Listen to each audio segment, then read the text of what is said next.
Hey friends, welcome back to the channel. বহুত দিনৰ মূৰত মিনি ব্লগ এটা বনাইছো। এই ৰাতিপুৱাই পুৱাই একদম bare খোৱাৰ পৰা আৰম্ভ ভাত লৈছো আৰু ৰাতিৰে অকমান মাংস আছিল মুৰ্গী মাংস তো তাকে খাই আজিৰ দিনটো আৰম্ভ কৰিলো। তাৰপিছত আহিলো আমি আমাৰ মাইনাৰ গিটাৰ ক্লাছত যেটা আজি সানডে এটো যোৱা সানডেৰ ব্লগ হয় দিয়া নাছিলো তো অলপ লেটে হৈ গল। তো চাও কেনেকৈ বাজে আছে ইয়াতে ধুনিয়াকে প্ৰেক্টিস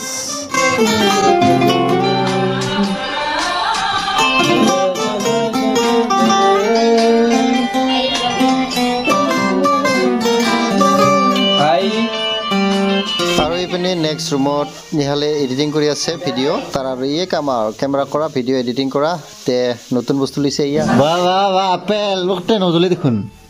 चलाओ चलाओ नजले बिया হয় দে পুরানি ইয়া হন্ধিয়া আমি আহিলো ত্ৰয় বিস্ত্ৰিয় নতুন ৰেস্টুৰেন্ট খুলিছে আমাৰ দুটনাই নিধানপুৰত তো হিয়াতে আমি আহিলো ইনগ্ৰেশন সেৰেমনি আছিল ত্ৰয় বিস্ত্ৰ নাকি নামটো ভালকে কবই না জানা হইছো দে আৰ ইয়া মহাজনী সোমা কংগ্ৰেচুলেশনস দিলু তাৰ পিছত অকমান ইয়া ৰেস্টুৰেন্টৰ ইন্টেৰিয়ৰটো চাও আৰু বাকি বিলাকো অকমান ক্লিপ দি দিছো আপোনালোকে চাব তো আজিৰ ব্লগটো এইখিনিয়ে এই বিলাকে আৰু দে বাই বাই বাই